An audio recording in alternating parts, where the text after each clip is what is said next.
Hi everybody. So for my Asperger's blog today, I wanted to talk about an article I read recently, and the article was about a research study done at the University of Cambridge, and their autism research department did some kind of study, and the results of that study were that the people that they studied who had Asperger's had 10 times as many suicidal thoughts as the average population, which the percentage was 66% of the people that they studied with Asperger's syndrome, which was a pretty large group that they studied, had suicidal thoughts and were openly admitting to that.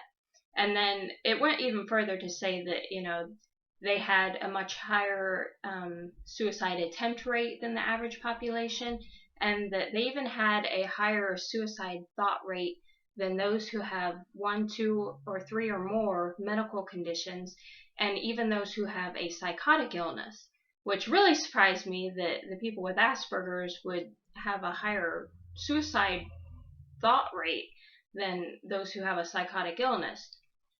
And when I posted some of this stuff on Facebook, because I just wanted to see kind of what other people thought of it, some people brought up a good point, which I had already thought about, which was that it's possible that maybe the results were higher because people with Asperger's syndrome tend to be more honest and they're more open, whereas your normal average person may hide the fact that they have suicidal thoughts or have tried to attempt suicide or whatever. And I do think that may account for some of the difference, but I don't think that's all of it. And from the people I know who have Asperger's syndrome, there are a lot of them that do struggle with suicidal thoughts or have tried suicide multiple times. And whenever I talk to these people, the main things that I think cause them to be suicidal or to think about suicide or even attempt it is, first of all, like depression and anxiety. Those are issues that a lot of people with Asperger's deal with, including myself. And some of it may just be a natural inclination to those things. I think some people may be more naturally inclined to be depressed or anxious, and it can also be genetic. It seems that a lot of times those things run in families.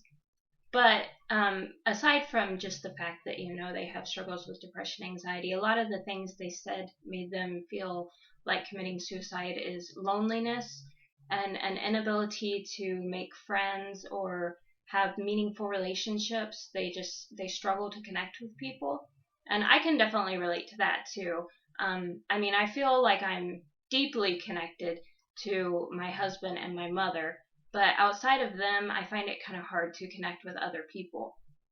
And I'll talk about that some more in a few minutes, because I think when you do connect to people, there are still other things that can make you think about suicide, and I'll get to that in a minute. And other reasons that I've heard people with Asperger's give for thinking about suicide are that there's no support systems or help for adults with Asperger's. And that is definitely seems to be the truth from what I've seen. I know around here, you can't really get help if you have high functioning autism unless you're a child or a family with a child. Once you're an adult, they kind of just write you off. And I think that's really, really wrong, because first of all, when you're a child, you have people taking care of you. So even if they didn't have as much help as they should have, at least they have people there taking care of them. But when you're an adult with high functioning autism, unless your family or if you're able to make any friends, unless your family and friends can help you out, there's nobody. And that makes it so hard, because you feel just like you're all alone. And if you struggle with basic things that everyday people take for granted, like being able to get a job. I know a lot of people with Asperger's, they have a really hard time getting and keeping a job, and they have a really hard time with job interviews, which I totally understand. There have been times that I know I bombed a job interview because I felt so uncomfortable and anxious and nervous and not sure what to say. And and I've actually managed to land and keep some jobs over the years. But, a lot of people with Asperger's haven't been that lucky. And other things that, I've heard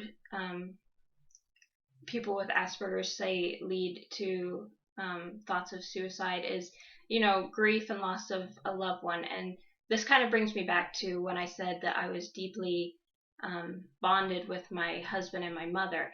And I would never, or at least I can never see myself trying to kill myself as long as they're around, because I would never want to hurt them that way. And, I love them. But my thoughts about suicide are it stems from my fear that something may happen to my mom or my husband and I would be left all alone.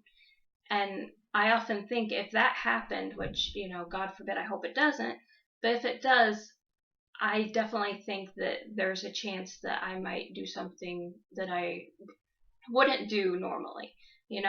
Just because I'd feel all alone and I'd feel like I had no help anymore. And, I'm not sure that I could, handle everything in this world all by myself. And I think a lot of people with Asperger's kind of feel that way.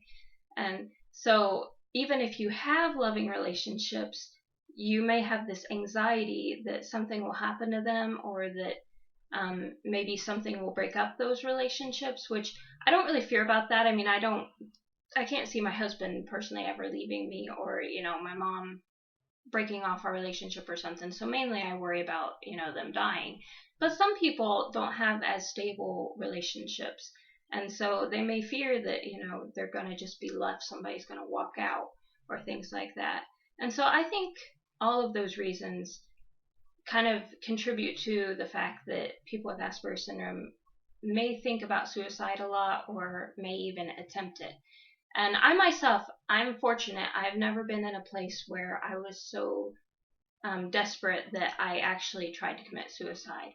But I will not lie and say I haven't thought about it. And I'm not sure a lot of that is actual, like, I want to kill myself. I know after my sister killed herself, I thought about suicide a lot. And I hear that's fairly common if someone close to you commits suicide. Like, suddenly you'll have all these thoughts about it, maybe partly because you're curious about, what they were feeling or thinking when they did it, or, you fear that since someone close to you did it, that, maybe it's possible that you'll end up like them. And I think that's a lot of it. But, I mean, like I said, there are times when I think about, the possibility of something happening to my loved ones and me being left all alone. And I do think about, that unfortunately sometimes that may be the only way out if you're all alone and don't know what to do. And so I just kind of wanted to make this video because I think it's really very sad that so many brilliant, good-hearted people, which most people that I've known who have Asperger's syndrome are brilliant, they're loyal, they have a good heart. I mean, yeah, they have some struggles definitely, but they're good people. And it's sad to think that, such good people may be killing themselves just because they're, depressed or lonely, or, there's nobody to help them, or, they can't get a job, things like that. And the one thing I'd like to say in this video is I hope that in the future there are many more services and helps put in place for people who are adults and have high functioning autism, especially if, something happens to their family and they're kind of left alone. They're going to need support. And I think one great thing would be is if there were more, kind of independent living group homes for higher functioning autistic people, where, if you're all alone, you can go there and you get help with, some of the things you struggle with, but, you're still mostly able to live independently. Maybe they get you help to get a job or to get to a job, because a lot of Aspies I know don't like to drive, or don't like to drive very far away from home. And I think just, having a place to live, having food to eat, knowing that your basic needs are going to be taken care of would go a long way towards helping people with high functioning autism to, first of all, not commit suicide or be suicidal. And second of all, I think it would do a great deal to help the anxiety and depression. in those who have high functioning autism. So that's kind of all I wanted to say, and I hope that if you watch this video and you have an opinion one way or another, feel free to share it in the comments below, and I appreciate you all watching, so thanks. Bye.